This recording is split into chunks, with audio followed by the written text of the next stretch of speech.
It's a lot of organizations that passed up on me that I have more championships than the organization. You thought 34 players were better than me? You have the opportunity to make more money than you could have ever made. Screw the money. You have an opportunity to live your dream. It could be a little overwhelming. I did 22 workouts, but I woke up one morning, I didn't know what city I was in. So I just told my agent, I just need to go home for a couple days. Their question was, what position would I go? Try everyone. They don't measure dog. It will change your life dramatically. When I look back at the draft, 2012 was the year I was drafted 13 years ago. Year 22 of life, I'm about to move to a completely different place that's not my choice, that I have no idea which place is going to be. It could be a little overwhelming. You know, you have the opportunity to make more money than you could have ever made or imagine making in your life, but screw the money. You have an opportunity to live your dream. But I think every day that you're chasing that dream, some fear pops in of what if I don't reach it? What if I fail? I think when you get to the end of it, the best thing you can think about is I never have to go through that process again. But it's tough. I did 22 workouts, 22 pre-draft workouts, and I canceled 2 of them. I remember I canceled the Denver Nuggets workout, I canceled the Sacramento Kings workout, so I just told my agent, I just need to go home for a couple days. I've been on the road, but I can't go to those 2 places. I'm cooked, I have nothing left in the tank. I need to go back to home base. 22 pre-draft workouts. Has to be close to a record. So to watch other guys go through that process, I think you get the most joy from, because you know the struggle. As much as you're working out for that team to draft, you understand that they'll remember that workout when you're a trade possibility. They'll remember that workout when you're a free agent possibility. The audition could be for 10 years down the road. Somebody saw your workout and remember, man, I remember how hard that kid worked. I remember my interview when I took him to dinner that night, some of the things he said.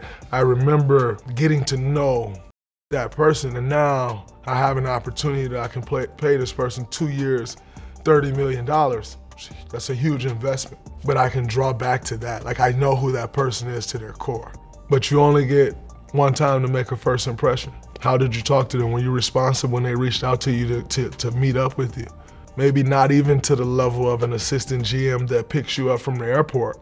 In 5 years, that person may be the general manager making a decision for a franchise. What impression did you leave? How did you treat that person when they picked you up from the airport? It's about how you carry yourself. It's a way of life. That's what sticks out most. Everybody isn't built to be a clutch athlete.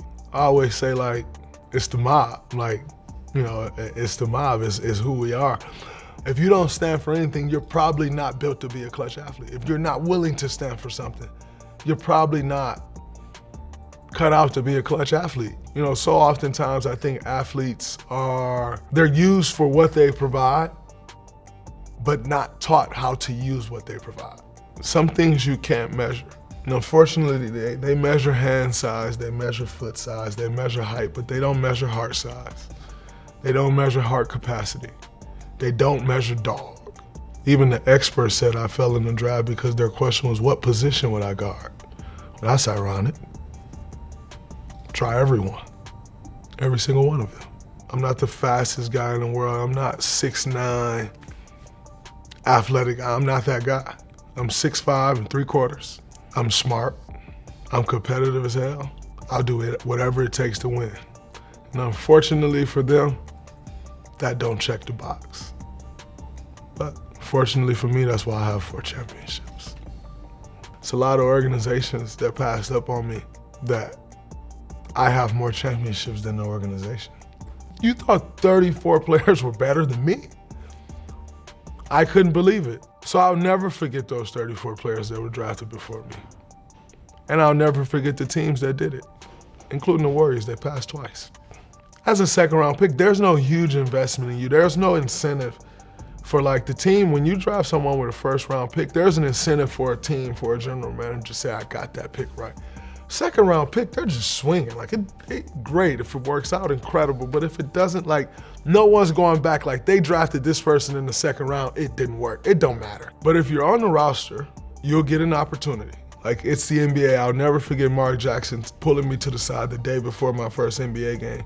And he said, your opportunity is gonna come around. I don't know when that opportunity is gonna come, but just make sure you're ready, because the worst thing that happens is people don't expect their opportunity and then they're not ready for it. You may only get one.